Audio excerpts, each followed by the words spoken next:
Hey guys, got a brand new video for you today, and today we're looking at the Fuji 56mm f1.2 versus the Fuji 56mm f1.2 APD. And basically I want to see if there's actually really any major difference between the two lenses, because one is worth about $500 more, and that's quite substantial when you're looking at two lenses that have the same aperture and basically the same build quality. One has kind of some unique magic to it, and I want to show you guys that in some samples. But basically what the APD is an apodization filter that's inside one of the elements that's closest to the aperture, and that basically acts like a simulated soft aperture ring around the outside edges of the lens that give you this kind of like soft, creamy bokeh. So any bokeh balls generally are caused by the aperture, and you get kind of like a hard edge ring around it, basically like the 56mm when it doesn't have the filter in it.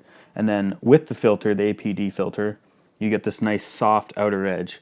And it is true, it does give you some nice smooth bokeh. So I kind of want to look at these samples and show you back to back kind of what that actually looks like. So let's take a look at those samples right now.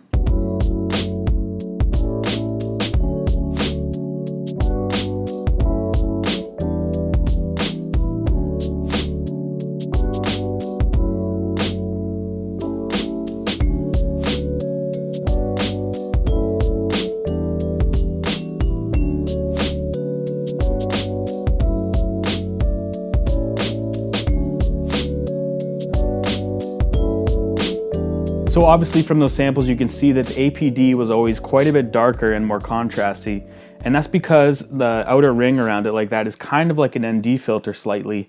And yes, it's still f1.2 as far as shallow depth of field, but you don't get the same light gathering because it has that slight ND ring around it, which is actually dropping back quite a bit of light that's coming in. And what they've done is on the aperture ring, you can see where it says f1.2, underneath it in orange, it says f1.7. And if you follow that scale back, it actually starts to come back to normal around 5.6.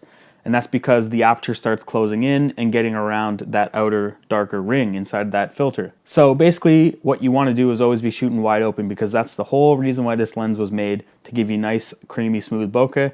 And as you can tell from those samples, the bokeh is quite a bit smoother. So in real world tests, does this actually really matter? Because we were just focusing mainly on bokeh in those last tests. So I went out with a model, Casey, and we shot some stuff with the Christmas lights and stuff around, because it was, you know, it's that time of year and there's lots of little lights that we can use for bokeh.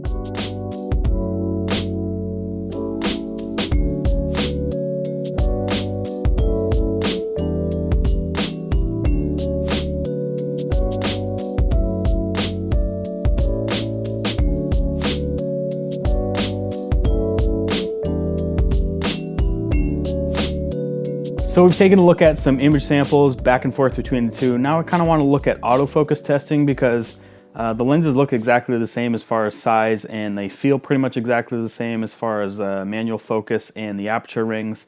But I want to see if the focusing is somewhat similar. People are saying that the APD only does contrast detection focus, and I actually didn't notice a difference between the two. I noticed that it wasn't maybe quite as accurate sometimes, but I think that at f1.2 both of these lenses are kind of slow at focusing anyway. So let's take a look at those tests right now.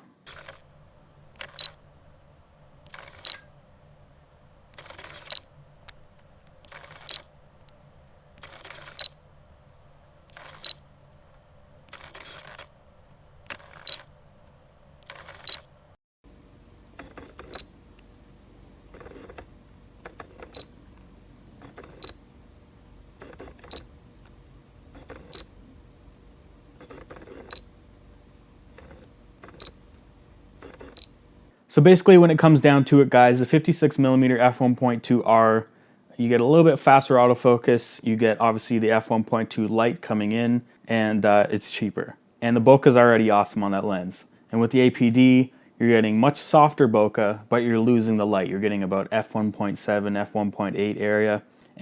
But it's a unique lens. So if I was to recommend the APD to anyone, it would probably be wedding photographers that want that unique lens in their bag for some bridal portraits and stuff like that, where you need some super smooth, creamy bokeh. Or maybe if you're into photographing infants or something like that, where you need some soft backgrounds, that's probably what that lens would be best used for. But in everyday use, you would never really notice the difference between the two that much.